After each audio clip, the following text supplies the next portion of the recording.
I'm very happy to be here at the Maastricht School of Management this morning at a conference on rural development in Africa. I'm a retired university professor of economics with a current attachment to the School of Advanced International Studies of Johns Hopkins University. I've worked extensively on commodity markets, on futures markets, on grains markets across the whole of the world, but with a particular focus on Africa. I've looked at coffee and cocoa in some detail. At today's workshop, I presented some work I've been doing with World Bank economists on seasonality in food prices and in consumption levels in African countries. This is part of a general project called Separating the Facts from the Myths, financed by the Bill and Melinda Gates Foundation, which sets out to establish what the facts are about a number of important issues in 7 African countries. We have looked at the variability of food prices throughout the year for important locally produced foods in a range of African countries using the LSMS-ISA data organised by the World Bank and financed by the Gates Foundation.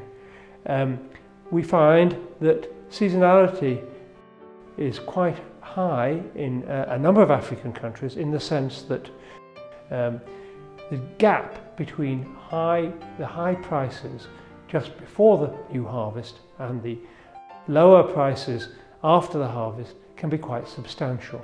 For maize, which is the main staple food in much of Eastern and Southern Africa, the gap can be of the order of 30 to 40%. An interesting issue which we pursue in relation to Tanzania is the extent to which that seasonality in food prices is transmitted to seasonality in food consumption levels. To what extent do African households end up eating less in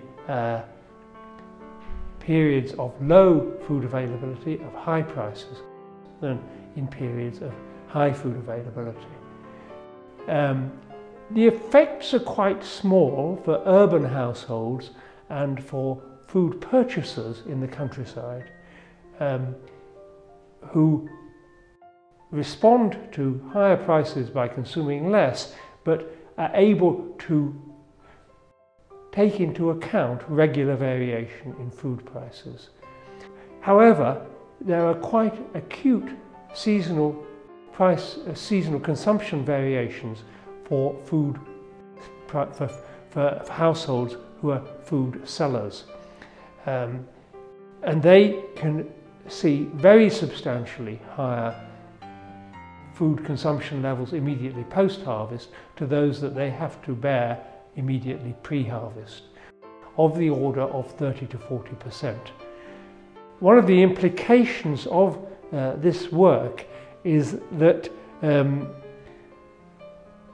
these net food sellers, households which depend upon production of staple foods for their livelihood, have relatively few opportunities outside the harvest period for earning money.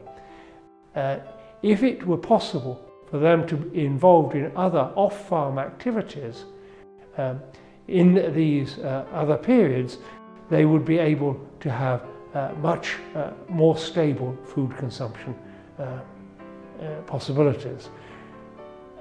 A reason that this may be important is that there is some evidence, and we're investigating this further, that variation in food consumption levels can have negative impacts on public health outcomes, in particular health outcomes for young and as yet unborn children. And this is going to be a direction of our future work. A further direction will be to look at the extent to which it is possible to enhance off-farm activities for farm households.